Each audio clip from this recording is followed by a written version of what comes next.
भाई आखिर असली गेम चल क्या रहा है? एक तरफ ईरान जोर जोर से चिल्ला रहा है कि मैं रूल फॉलो कर रहा हूं, कुछ नहीं छिपा रहा। कागजी तौर पर तो वो कहता है कि उसका न्यूक्लियर प्रोग्राम शांतिपूर्ण है, बिजली बनाएगा, रिसर्च करेगा। ईरान एनपीटी यानी न्यूक्लियर हथियार न फैलाने की संधि का मेंबर भी है, लेकिन दुनिया बार बार उसकी लेबोरेटरी की खिड़कियों में झांक रही है, क्योंकि शक यह है कि शांति के नाम पर न्यूक्लियर बम पक रहा है। दूसरी तरफ है इजराइल। एक्सपर्ट्स कहते हैं कि इजराइल के पास 100 से ज्यादा न्यूक्लियर वॉरहेड्स हैं, लेकिन उसने कभी स्वीकारा नहीं और दुनिया ने कभी जोर देकर पूछा नहीं, क्योंकि वो अमेरिका का लाडला है। इजराइल एनपीटी में भी शामिल नहीं है, हालांकि उसके पास नेगेव डेजर्ट में डायमोना रिएक्टर है, जिससे वो दुनिया को बिना बोले बता देता है मेरे पास सब कुछ है। इजराइल ने तो पारदर्शिता शब्द ही अपने डिक्शनरी से मिटा दिया, पर ईरान ने तो कम से कम डील साइन की, IAEA को बुलाया, पारदर्शिता का दिखावा किया। इसके बावजूद इजराइल ने ईरान पर हमला किया, क्योंकि उसे डर है कि ईरान अगर न्यूक्लियर बम बना लेता है तो इजराइल को दुनिया के नक्शे से मिटा देगा। इस बहती गंगा में अमेरिका ने भी अपने हाथ धो लिए। B-2 स्टील्थ बॉम्बर से अमेरिका ने 22 जून को ईरान के 3 न्यूक्लियर साइट्स फोर्दो, नतांज और इस्फहान पर हमला कर दिया। मजे की बात यह है कि हमले से ईरानी न्यूक्लियर प्रोग्राम को बहुत नुकसान हुआ नहीं, लेकिन सवाल यह है कि आखिर ये डर आया कहां से कि ईरान पर हमला करने की नौबत आई। अब ये वीडियो देखिए। 1995 में नेतन्याहू ने कहा ईरान 3 से 5 साल में बम बना सकता है। Iran will be capable of producing alone, without importing anything, nuclear bombs within 3 to 5 years. 2006 में कहा कि एक साल में 25 बम बनाने को तैयार है। Iran is gearing up to produce 25 bombs, atomic bombs a year, 250 bombs in a decade. 2012 में कहा कि ईरान बस 6 महीने दूर है यूरेनियम को 90% एनरिच करने में। They're very close. They're 6 months away from being about 90% of having the enriched uranium for an atom bomb. 2015 में ईरान कुछ वीक्स ही दूर था। Iran is so dangerous. Weeks away from having the fissile material for an entire arsenal of nuclear bombs. ये same dialogue Benjamin Netanyahu कई सालों से बोल रहे हैं कि ईरान न्यूक्लियर बम बनाने के बहुत करीब है, लेकिन भाई ईरान का न्यूक्लियर बम है कहां? अमेरिका की तुलसी गैबार्ड तक ने भी ये कहा कि ईरान के पास न्यूक्लियर हथियार नहीं है। The IC continues to assess that Iran is not building a nuclear weapon, and Supreme Leader Khamenei has not authorized the nuclear weapons program that he suspended in 2003. The IC continues to monitor closely if Tehran decides to reauthorize its nuclear weapons program. अब सवाल है कि फिर हमले किस लिए हो रहे हैं? ईरान की ताकत को रोकने के लिए, या ये हमले सरकार पलटने की तैयारी है? ऑपरेशन राइजिंग लायन का नाम ही क्यों एक बड़ा सबूत है, जिससे पता चलता है कि इजराइल ईरान में सत्ता बदलवाना चाहता है। क्या इराक, लीबिया और सीरिया के बाद अब ईरान की बारी है? न्यूक्लियर बम की अफवाहें फैलाकर कौन अपनी सत्ता, अपना डर और अपना एजेंडा चला रहा है? दोस्तों, आज बात करेंगे इजराइल और ईरान के इतिहास की। जानेंगे इजराइल कैसे बना, पैलेस्टीना फिलिस्तीन कैसे बना, इजराइल के बनते ही कौन सी लड़ाइयां हुई, ईरान में इस्लामिक क्रांति कैसे और क्यों हुई, आखिर इजराइल और ईरान में दुश्मनी क्यों है, कैसे ये दोस्त से दुश्मन बन गए, इजराइल को ये डर क्यों है कि ईरान अगर न्यूक्लियर बम बना लेता है तो ईरान इजराइल को दुनिया के नक्शे से मिटा देगा, कैसे एक विचारधारा सह अस्तित्व की धारणा को खारिज कर रही है, क्या किसी का निर्माण किसी दूसरे के विध्वंस के अनिवार्य शर्त के तौर पर है। आप देख रहे हैं 4 डायमेंशन, मेरा नाम है अंकित।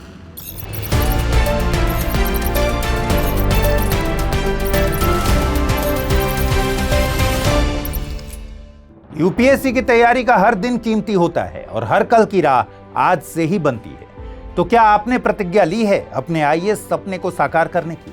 स्टडी IQ लेकर आया है यूपीएससी लाइव फाउंडेशन हिंदी प्रतिज्ञा बैच 2026, जहां कराई जाएगी प्रीलिम्स से लेकर इंटरव्यू तक की पूरी तैयारी, वो भी रणनीतिक गहराई के साथ और सही मार्गदर्शन के साथ। इस बैच में आपको मिलेंगी 1000+ घंटों की लाइव और रिकॉर्डेड कक्षाएं, 1-to-1 personalised mentorship, daily current affairs, test series और सीसेट का कंप्लीट कवरेज, प्रीलिम्स और मेंस रेसिडेंशियल प्रोग्राम यानी PRP और MRP डिसिप्लिन के साथ फोकस भी, इंटरव्यू गाइडेंस प्रोग्राम, IGP अंतिम दौर तक स्टडी IQ आपके साथ रहेगा। और इतना ही नहीं, प्रीलिम्स में सफल होने पर मिलेगा पूरा फीस वापस, टॉप स्कोरर को मिलेगा 11,000 रुपए का नगद पुरस्कार। अब तय कीजिए, आप सिर्फ सपना देखेंगे या उसके लिए स्टडी IQ के साथ मिलकर प्रतिज्ञा निभाएंगे। यूज करें कोड अमृत लाइव और पाएं मैक्सिमम डिस्काउंट हमारे गोल्ड, प्लैटिनम और डायमंड बैचेस पर। अगर अब भी कोई सवाल हो तो डिस्क्रिप्शन में दिए गए लिंक पर क्लिक करें या मुझे सीधा मेल करें amrit@studiiq.com पर। यूपीएससी 2026 आपकी प्रतिज्ञा, हमारा मार्गदर्शन। इजराइल और ईरान के आज के रिश्तों को समझने के लिए वक्त में थोड़ा पीछे जाना होगा। दोस्तों, इजराइल की कहानी शुरू होती है सदियों पहले। कनान नाम की एक जगह थी। ये कोई एक देश नहीं था, बल्कि छोटे छोटे राज्यों का समूह था जहां कनानी लोग रहते थे।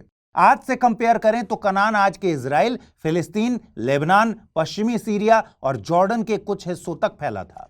2000 ईसा पूर्व से लेकर 1200 ईसा पूर्व तक यह क्षेत्र कनानी सभ्यता के अधीन रहा और बाद में यहीं पर हिब्रू लोग यानी यहूदी जनजातियां आकर बसी।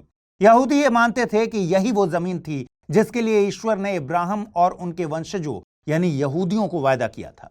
फिर 1000 ईसा पूर्व में यहां एक किंगडम बना। इसका पहला राजा था सॉल। फिर बाद के राजा डेविड ने यरूशलेम को राजधानी बनाया और फिर एक अन्य राजा सोलोमन ने यरूशलेम में भव्य मंदिर बनवाया। नाम हुआ सोलोमन्स टेम्पल। ये यहूदियों का सबसे पवित्र स्थान था और आस्था का महान केंद्र। इसमें यहूदी धर्म के सबसे पवित्र प्रतीक आर्क ऑफ द कोवेनेंट को रखा गया था। लेकिन जैसे ही सोलोमन मरे, राज्य दो फाड़ हो गया। उत्तर में बना इजराइल, इसकी राजधानी सामरिया थी। दक्षिण में बना जूडिया, इसकी राजधानी यरूशलेम थी। अब इजराइल और जूडिया दो अलग अलग यहूदी राज्य थे। दोनों का धर्म एक था, पर राजनीति अलग अलग थी। इसके बाद आया विनाश का दौर। 722 ईसा पूर्व में असीरियन साम्राज्य ने उत्तर के इस्राएल को मिटा डाला और फिर 587-586 ईसा पूर्व में बेबीलोनिया के राजा नेबुकदनेजर II ने यरूशलेम पर हमला किया। जूडिया के मंदिर को जला दिया गया और हजारों यहूदियों को बंदी बनाकर बेबीलोनिया यानी आज के इराक ले जाया गया। यही घटना यहूदी विस्थापन की शुरुआत थी। बाद में 63 ईसा पूर्व में रोमनों ने इस क्षेत्र पर कब्जा कर लिया और इस जमीन को कहा जूडिया प्रांत। फिर कई सालों बाद जब फारसी यानी ईरानी राजा साइरस द ग्रेट ने बेबीलोनिया को हराया तो उसने यहूदियों को यरूशलेम लौटने दिया। यहां उन्होंने सेकंड टेंपल बनाया। यह कहलाया हेरोडोस का मंदिर। फिर आया साल 70 ईस्वी। फिर इस वक्त रोमन साम्राज्य ने वो किया जो किसी जालिम ने नहीं किया था। यरूशलेम का मंदिर फिर से तोड़ा और यहूदियों को उनकी ही जमीन से जबरन निर्वासित कर दिया। जब 70 ईस्वी में रोमन साम्राज्य ने यहूदियों का दूसरा मंदिर तोड़ दिया और उन्हें यरूशलेम से बाहर कर दिया तो उस जमीन पर यहूदी समुदाय धीरे धीरे बहुत कम हो गए। यहूदी रोमन साम्राज्य के खिलाफ विद्रोह भी करते थे। फिर 135 ईस्वी में जब यहूदियों ने बगावत की, जिसे बर कोखवा रिवोल्ट कहा जाता है, तो सम्राट हैड्रियन ने बदले की आग में उस जमीन का नाम जूडिया से बदलकर सीरिया पलेस्तीना रख दिया ताकि यहूदियों की ऐतिहासिक पहचान को खत्म किया जा सके, ताकि यहूदियों को नीचा दिखाया जा सके। अब सवाल यह है कि पलेस्तीना शब्द में ऐसा क्या था जिससे यहूदियों की बेइज्जती होती हो।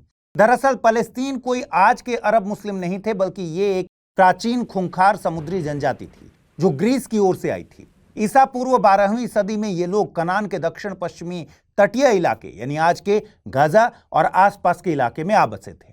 यही वो लोग थे जिनसे यहूदियों की पुरानी दुश्मनी थी और ये दुश्मनी बाइबल में भी दर्ज है। याद कीजिए दाऊद बनाम गोलियत की लड़ाई। गोलियत एक पलेस्तीन था।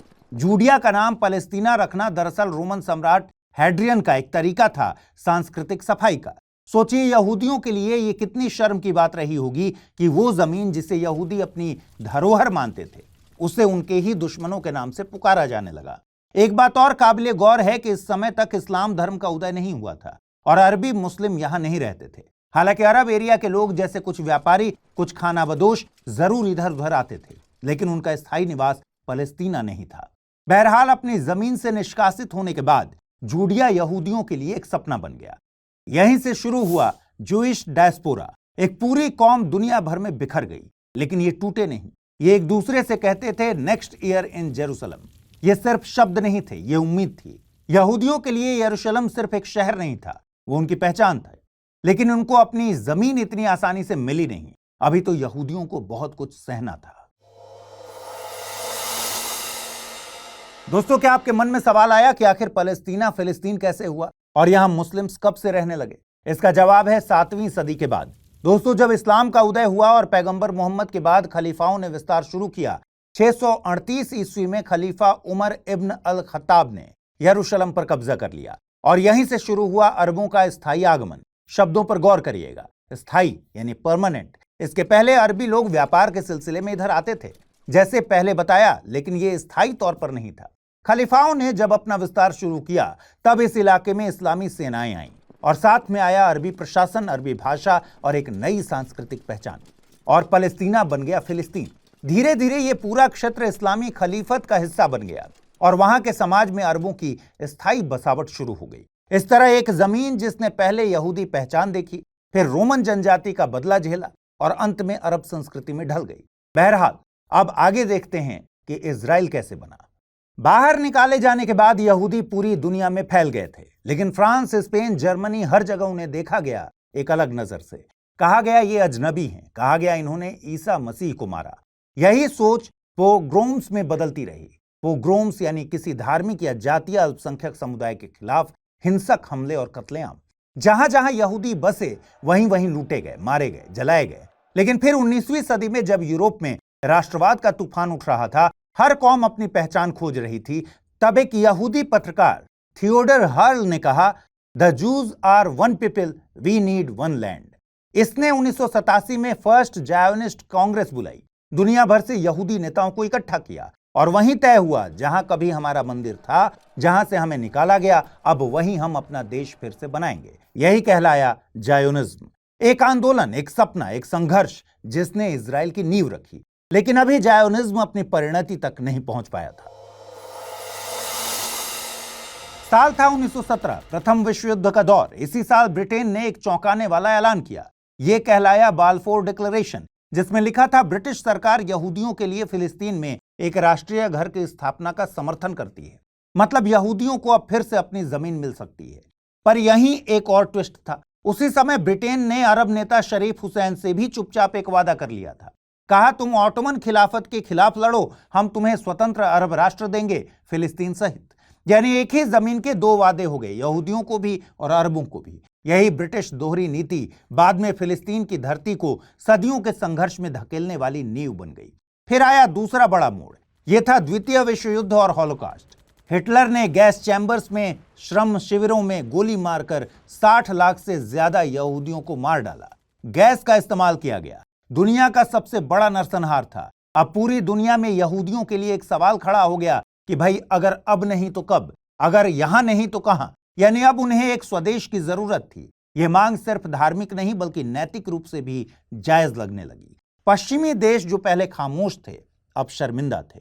फिर आया साल 1947 और साथ आया संयुक्त राष्ट्र का प्रस्ताव रिजोल्यूशन 181। इसमें कहा गया, चलो इस विवादित जमीन को दो हिस्सों में बांट देते हैं। एक यहूदी राज्य बनेगा इजराइल, एक अरब राज्य बनेगा फिलिस्तीन, और यरूशलेम को बनाएंगे एक अंतर्राष्ट्रीय शहर, न यहूदी का न अरब का बल्कि सबका। यहूदियों ने इस प्रस्ताव को तुरंत स्वीकार कर लिया। उनके लिए यह सदियों की पीड़ा का अंत था। लेकिन अरबों ने साफ मना कर दिया। उनका कहना था कि यह जमीन हमारी है और यहां एक नया देश बनाना हमारे इतिहास, संस्कृति और अधिकार पर सीधा हमला है। और यहीं से उस संघर्ष की नींव पड़ी जिसमें धरती नहीं बटी, दिल बट गए।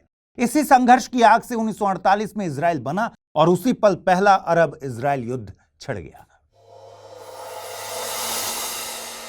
14 मई 1948 दुनिया ने एक नया देश बनते देखा। डेविड बेन गुरियन ने दुनिया के सामने खड़े होकर कहा कि अब से यह जमीन स्टेट ऑफ इजराइल कहलाएगी। यहूदियों के लिए यह एक सपने के सच होने जैसा था, लेकिन अरब देशों के लिए यह ऐसा था जैसे किसी ने उनके घर के बीच दीवार खींच दी हो। सिर्फ एक दिन बाद 15 मई को मिस्र, जॉर्डन, सीरिया, लेबनान और इराक, ये पांचों अरब देश मिलकर इस नए बने इजराइल पर टूट पड़े। यह था पहला अरब इजराइल वॉर। दुनिया को लगा कि नन्हा सा इजराइल ज्यादा दिन टिक नहीं पाएगा, लेकिन हुआ इसका उल्टा। इजराइल न सिर्फ टिक गया बल्कि यूएन ने जो जमीन दी थी उससे भी ज्यादा इलाके पर कब्जा कर लिया। इस युद्ध के बाद लाखों फिलिस्तीनी विस्थापित हो गए। यह घटना कहलाई नकबा। लेकिन दोस्तों, 1948 के बाद शांति नहीं आई बल्कि युद्धों की लाइन लग गई। 1956, 1967 का 6 डे वॉर, 1973 का यौम किपुर वॉर, इन लड़ाइयों में सबसे बड़ा मोड़ आया 1967 में। इस युद्ध में इजराइल ने सिर्फ 6 दिन में वेस्ट बैंक, गाजा, पूर्वी यरूशलेम और गोलन हाइट्स पर कब्जा कर लिया। यही इलाके आज भी विवाद की जड़ हैं। दुनिया कहती है ये इलाके अवैध कब्जे में हैं। इजराइल कहता है हमारी सुरक्षा के लिए जरूरी है। इसी दौरान फिलिस्तीनी भी चुप नहीं बैठे। यासर अराफात के नेतृत्व में PLO नाम की संस्था बनी और फिर आया हमास, जिसने फिर से सशस्त्र संघर्ष शुरू किया। दोस्तों, एक जमीन दो देश, एक इतिहास, दो कहानियां। आज सवाल उठता है, क्या इजराइल का निर्माण न्याय संगत था? यहूदी पक्ष कहता है कि भाई हमें हॉलोकॉस्ट के बाद एक सुरक्षित देश चाहिए था, हमारी जमीन से हमें ही निकाला गया था, हमें किसी राष्ट्र की तरह जीने का पूरा अधिकार है जैसे फ्रांस को है, जर्मनी को है या फिर भारत को है। फिलिस्तीनी पक्ष कहता है यहूदियों को सताया यूरोप ने, लेकिन उसकी कीमत हम क्यों चुकाएं? हमारी जमीन, हमारे गांव, हमारी मस्जिदें, ये सब कैसे किसी और को दे दिया गया? हमने किसी को सताया नहीं तो सजा हमें क्यों मिली? और आज इस सवाल का कोई आसान जवाब नहीं है। लेकिन अब आप सोच रहे होंगे कि इजराइल की कहानी में ईरान कब आया? दोस्तों, ऐतिहासिक तौर पर तो हमने देखा कि फारस ने यहूदियों की मदद की थी। फिर एक जमाना आया जब ईरान और इजराइल जानी दुश्मन नहीं, गहरे यार थे। जी हां, 1950 से लेकर 1979 तक ईरान और इजराइल ने चुपचाप हाथ मिलाए थे। और ये दोस्ती सिर्फ हाय हेलो तक नहीं थी, बल्कि खुफिया गठबंधन और मिलिट्री डील्स तक गहराई में थी। वजह, दोनों ही गैर अरब मुल्क थे और इनके अरब देशों से पंगे थे। जहां पूरा अरब जगत इजराइल को मिटाने की कस्में खा रहा था, वहीं ईरान अरब पहचान से दूरी बनाकर खुद को फारसी गौरव का उत्तराधिकारी मानता था। इस सांस्कृतिक दूरी ने दोनों को करीब ला दिया। उस वक्त ईरान पर राज कर रहे थे रजा शाह पहलवी, एकदम प्रो वेस्ट, अमेरिका के करीबी, मॉडर्न सोच वाले। उन्होंने इजराइल को टेक्निकल और इंटेलिजेंस पार्टनर की तरह अपनाया। ईरान ने गुपचुप इजराइल को तेल बेचा जब पूरी अरब दुनिया उस पर बैन लगा चुकी थी। बदले में इजराइल ने ईरान को दिया खुफिया ट्रेनिंग, कृषि तकनीक और हाईटेक हथियार। 1977 में दोनों देशों ने मिलकर प्रोजेक्ट फ्लावर नाम से गुप्त प्रोजेक्ट शुरू किया। मकसद था मिसाइल टेक्नोलॉजी और ज्वाइंट वेपन डेवलपमेंट। और यह सब क्यों हो रहा था? क्योंकि इजराइल चला रहा था अपनी पेरीफेरी डॉक्ट्रिन, यानी जो अरब दुश्मन हैं उन्हें घेर लो गैर अरब दोस्तों की मदद से। और इस गेम में सबसे मजबूत मोहरा था ईरान। मतलब साफ है कि जब अरबों से चारों तरफ से दुश्मनी थी, तब इजराइल और ईरान का सीक्रेट ब्रोमांस चल रहा था। लेकिन कहते हैं ना कि इंटरनेशनल लेवल में ना दुश्मनी लंबे समय तक चलती है, ना दोस्ती टिकाऊ है। हुआ भी यही। साल आया 1979 और इस दोस्ती को झुलसा दिया ईरान की इस्लामिक क्रांति ने। इस्लामिक क्रांति क्यों हुई, यह समझने से पहले जानना होगा कि क्रांति के पहले ईरान में क्या हो रहा था। साल था 1953। ईरान के प्रधानमंत्री थे मोहम्मद मुसद्दिक, एक बहुत पॉपुलर, प्रोग्रेसिव और देशभक्त नेता। उन्होंने जो सबसे बड़ा फैसला लिया वो ये था कि British company Anglo Iranian oil company, आज की BP, ईरान का तेल लूट रही है। उन्होंने कहा यह तमाशा अब नहीं चलेगा, यह तेल हमारा है, इसे राष्ट्रीयकृत कर दिया जाए। यानी अब विदेशी कंपनी की जगह सरकार खुद तेल का कंट्रोल लेगी और इससे मुनाफा मिलेगा ईरान को, न कि ब्रिटेन को। अब सोचिए ब्रिटेन को इससे कितनी मिर्ची लगी होगी। उनका अरबों डॉलर का धंधा खतरे में पड़ गया। ब्रिटेन ने हाथ मिलाया अमेरिका के साथ और CIA और ब्रिटिश MI6 ने मिलकर एक गुप्त ऑपरेशन चलाया, ऑपरेशन अजैक्स। मोसद्देक को सत्ता से बाहर फेंक दिया गया। फिर अमेरिका के प्यारे दोस्त शाह रजा पहलवी को गद्दी पर बिठाया गया और तेल एक बार फिर से विदेशी कंपनियों के जेब में चला गया। इस तख्ता पलट को ईरानी आज भी लोकतंत्र की पीठ में घोंपा गया खंजर मानते हैं। और यही था वो बीज जिससे 1979 की इस्लामिक क्रांति फूटी। इसके बाद अमेरिका ने शाह मोहम्मद रजा पहलवी को सत्ता में मजबूत किया। शाह के राज में धार्मिक अपमान हुआ, मौलवियों को साइलेंट कर दिया गया, इस्लामिक संस्कृति को पिछड़ा बताना यह सब आम हो गया। धर्म गुरुओं की शक्ति को कुचल दिया गया। दूसरी तरफ आधुनिकता थोपी गई। महिलाओं के कपड़ों से लेकर शराब की दुकानों तक सब कुछ पश्चिमी रंग में रंग दिया गया। शाह की नीतियों से आर्थिक असमानता बढ़ गई, अमीर और गरीब के बीच खाई बढ़ गई। ईरान बन गया था अमेरिका और इजराइल के इशारे पर चलने वाला एक देश। जनता को विदेशी गुलामी का एहसास होने लगा और विरोध करने वालों को सावक नाम की खतरनाक खुफिया एजेंसी से पकड़वा कर टॉर्चर करवाया जाता। इन सब से ईरानी जनता के दिल में शाह के खिलाफ गुस्सा बढ़ गया। फिर उभरे क्रांति का नेता आयतुल्लाह खुमैनी, एक शिया मौलवी जो शुरुआत में शाह के खिलाफ आवाज उठाने के लिए जेल गए, फिर देश निकाला झेलते हुए इराक पहुंचे और फिर फ्रांस में रहकर आंदोलन चलाया। उनका कहना था अमेरिका और इजराइल इस्लाम के दुश्मन हैं और शाह उनका एजेंट। खुमैनी ने एक खास काम किया, राजनीति और इस्लाम को एक कर दिया। इस कॉन्सेप्ट को कहते हैं विलायते फकीह। खुमैनी ने एक इस्लामिक जूरिस्ट रूल की अवधारणा दी। फिर क्रांति का विस्फोट हुआ 1978-79 के बीच। देश भर में शाह विरोधी प्रदर्शन, मस्जिदों में भाषण, पोस्टर, हड़तालें, पुलिस फायरिंग, सब कुछ हुआ। आखिरकार 16 जनवरी 1979 को शाह ईरान छोड़कर भाग गया। 1 फरवरी 1979 को खुमैनी पेरिस से तेहरान लौटे। करोड़ों लोग स्वागत में सड़कों पर थे। अप्रैल में जनमत संग्रह हुआ और ईरान आधिकारिक रूप से एक इस्लामिक गणराज्य बन गया। 1979 की इस्लामी क्रांति ने ईरान को सिर्फ एक देश नहीं, एक मिशन में बदल दिया। एक ऐसा मिशन जो अमेरिका और इजराइल को इस्लाम का दुश्मन मानता हो। जैसे ही शाह की सत्ता गिरी, ईरान एक इस्लामी गणराज्य बना और खुमैनी जैसे कट्टर नेता सत्ता में आए। सबसे पहले निशाना बना अमेरिका का दूतावास। तेहरान में घुसकर कट्टरपंथियों ने 52 अमेरिकी नागरिकों को बंधक बना लिया। पूरे 444 दिन तक दुनिया की सबसे ताकतवर सुपर पावर घुटनों पर थी। इसी घटना ने अमेरिका और ईरान के रिश्तों को पूरी तरह से तोड़ दिया। खुमैनी ने अमेरिका को करार दिया द ग्रेट सैटन, यानी वो शैतान जिसने शाह को पनाह दी और ईरान की आजादी में जहर घोला। लेकिन कहानी यही नहीं रुकी। ईरान के गुस्से की दूसरी आग थी इजराइल, जिसे खुमैनी ने कहा द लिटिल सैटन।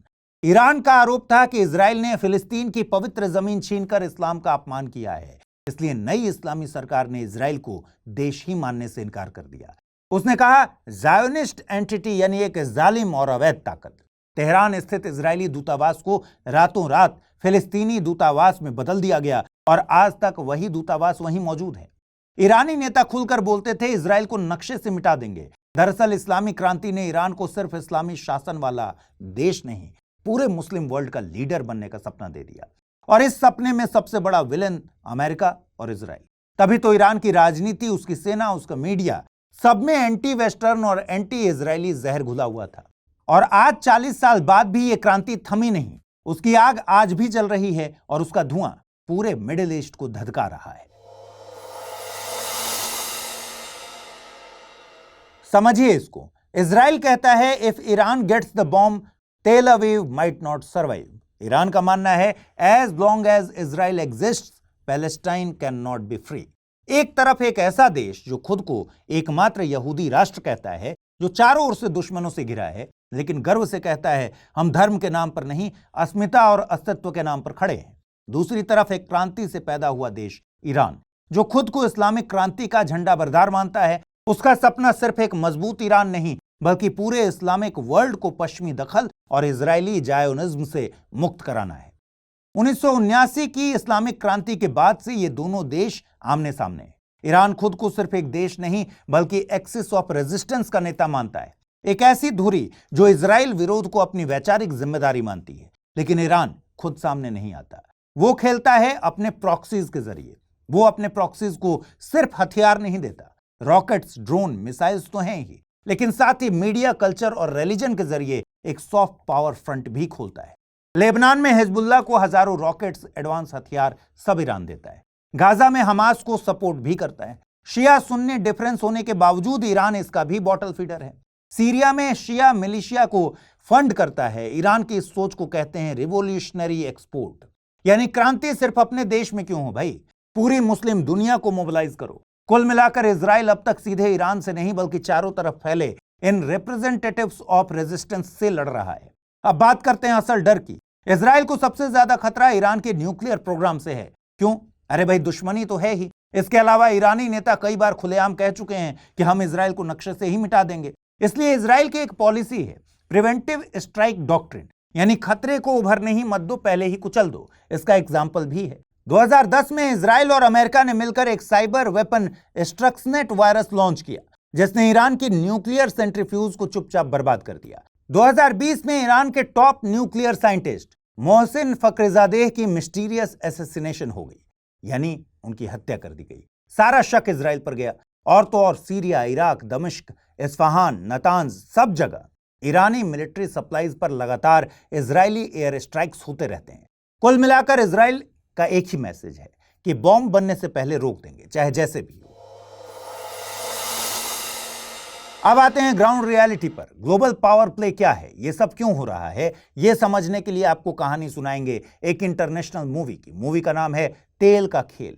इसमें अमेरिका की मशहूर सत्ता परिवर्तन नीति का जिक्र है, जिसे आप प्यार से कह सकते हैं जो नहीं झुकेगा वो झुक ही जाएगा। यह मूवी कोई नई नहीं है, ये एक पुरानी हॉलीवुड स्क्रिप्ट है, जिसमें किरदार बदलते रहते हैं, डायरेक्टर बदलते रहता है, लेकिन प्लॉट वही रहता है। प्लॉट क्या है? सबसे पहले अमेरिका को चाहिए ऑयल रिसोर्स। अब कोई देश अगर अमेरिका की लाइन पर नहीं चलता तो बोलो कि वहां मानवाधिकार का उल्लंघन हो रहा है, या फिर कह दो कि उसके पास weapon of mass destruction WMD हैं। इसके बाद UN में भाषण दो, मीडिया में माहौल बनाओ, फिर बम गिराओ, सरकार गिराओ, अपने पसंदीदा मोहरे को बिठाओ। जैसे 2003 में अमेरिका ने पूरी दुनिया को बताया कि इराक के पास WMDs हैं और सद्दाम हुसैन दुनिया के लिए खतरा है। That Saddam Hussein and his regime are concealing their efforts to produce more weapons of mass destruction. फिर क्या, इराक पर हमला कर दिया, सरकार पलट दी, सद्दाम को फांसी पर लटका दिया। बाद में खुद अमेरिका बोला, उप्स, कोई WMD नहीं था ही नहीं। लेकिन तब तक इराक की इमारतें राख, लाखों लोग मारे जा चुके थे और देश गृह युद्ध में धंस चुका था। फिर सेम स्क्रिप्ट दोहराई गई लीबिया में। गद्दाफी ने यूरेनियम प्रोग्राम छोड़ दिया था, लेकिन जैसे ही वो अमेरिका की बातों से बाहर सोचने लगे, 2011 में नाटो की बमबारी हुई, लीबिया की सत्ता पलटी और गद्दाफी को मार डाला गया। आज लीबिया एक खुला युद्ध क्षेत्र है जहां कई सरकारें और आतंकवादी मिलकर कुर्सी के लिए लड़ते हैं। सेम स्क्रिप्ट फिर से दोहराई गई सीरिया में। 2011 में अमेरिका बोला असद मस्ट गो। फिर फंडिंग, हथियार, प्रॉक्सी वॉर और ISIS तक का खेल शुरू हो गया। लेकिन रूस के कूदने के बाद यह स्क्रिप्ट थोड़ी अधूरी रह गई। सीरिया आज भी बर्बाद है, लाखों शरणार्थी पूरी दुनिया में भटक रहे हैं। अब बारी है ईरान की और इस बार डिक्टेटर है, माफ कीजिएगा डायरेक्टर हैं डोनाल्ड ट्रंप। इस बार बहाना है न्यूक्लियर बम। मजे की बात तो यह है कि ईरान का न्यूक्लियर प्रोग्राम अमेरिका की ही देन था। 1950 में यानी 1950s के दशक में एटम्स फॉर पीस प्रोग्राम के तहत अमेरिका ने ही ईरान को न्यूक्लियर टेक्नोलॉजी दी थी। एक छोटा सा रिएक्टर भी दिया था। तब वहां अमेरिका का प्यारा शाह बैठा था। लेकिन 1979 की क्रांति के बाद जैसे ही ईरान ने नो मोर पपेट कहा, पूरा मूड बदल गया। 1980 के बाद ईरान ने पाकिस्तानी न्यूक्लियर वैज्ञानिक AQ खान से सेंट्रीफ्यूज तकनीक खरीदी, जिससे यूरेनियम से हथियार बनाया जा सकता था।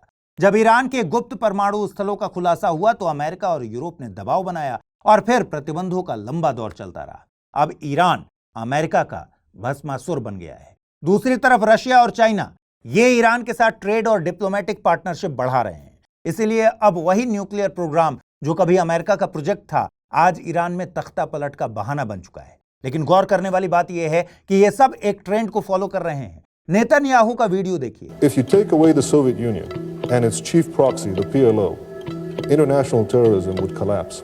If you take out Saddam, I guarantee you that it will have enormous positive reverberations on the region.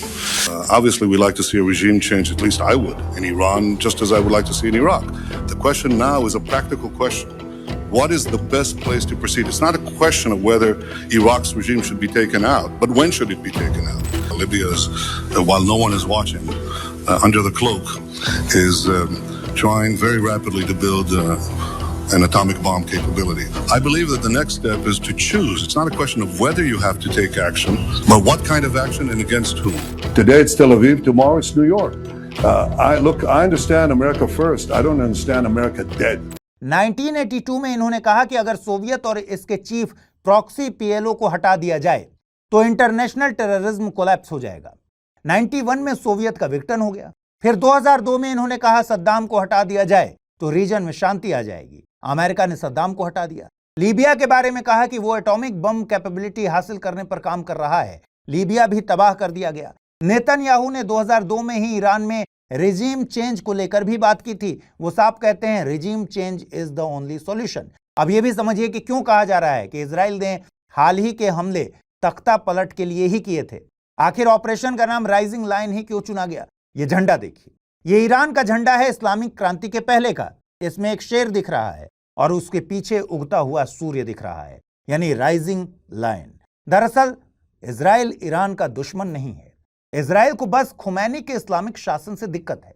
Israel और अमेरिका चाहते हैं कि ईरान इस्लामिक क्रांति से पहले वाला ईरान बन जाए। ये वीडियो देखिए। इसमें जो शख्स दिख रहे हैं वो हैं रजा पहलवी। ये ईरान के राजा मोहम्मद रजा पहलवी की दूसरी संतान है। फिलहाल पहलवी घराने के वारिस हैं और अमेरिका में रहते हैं। रजा पहलवी ने अमेरिका में नेशनल काउंसिल ऑफ ईरान की स्थापना की हुई है और ईरान की इस्लामिक सरकार के सबसे बड़े आलोचकों में से एक है।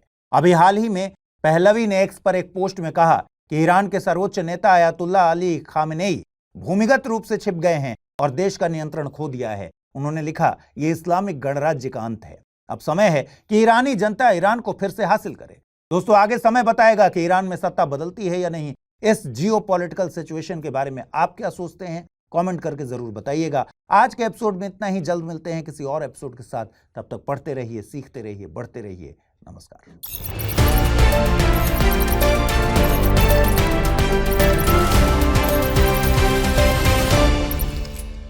यूपीएससी की तैयारी का हर दिन कीमती होता है और हर कल की राह आज से ही बनती है। तो क्या आपने प्रतिज्ञा ली है अपने आईएएस सपने को साकार करने की? स्टडी IQ लेकर आया है यूपीएससी लाइव फाउंडेशन हिंदी प्रतिज्ञा बैच 2026, जहां कराई जाएगी प्रीलिम्स से लेकर इंटरव्यू तक की पूरी तैयारी, वो भी रणनीतिक गहराई के साथ और सही मार्गदर्शन के साथ। इस बैच में आपको मिलेंगी 1000+ घंटों की लाइव और रिकॉर्डेड कक्षाएं, 1-to-1 personalised mentorship, daily current affairs, test series और सीसेट का कंप्लीट कवरेज, प्रीलिम्स और मेंस रेसिडेंशियल प्रोग्राम यानी PRP और MRP डिसिप्लिन के साथ फोकस भी, इंटरव्यू गाइडेंस प्रोग्राम, IGP अंतिम दौर तक स्टडी IQ आपके साथ रहेगा। और इतना ही नहीं, प्रीलिम्स में सफल होने पर मिलेगा पूरा फीस वापस।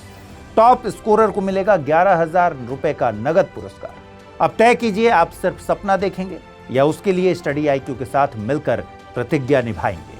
यूज करें कोड अमृत लाइव और पाएं मैक्सिमम डिस्काउंट हमारे गोल्ड, प्लैटिनम और डायमंड बैचेस पर। अगर अब भी कोई सवाल हो तो डिस्क्रिप्शन में दिए गए लिंक पर क्लिक करें या मुझे सीधा मेल करें amrit@studiiq.com पर। यूपीएससी 2026, आपकी प्रतिज्ञा, हमारा मार्गदर्शन। हिंदी में यूपीएससी की तैयारी से संबंधित प्रोग्राम्स को देखने के लिए सब्सक्राइब करें स्टडी IQ IAS हिंदी।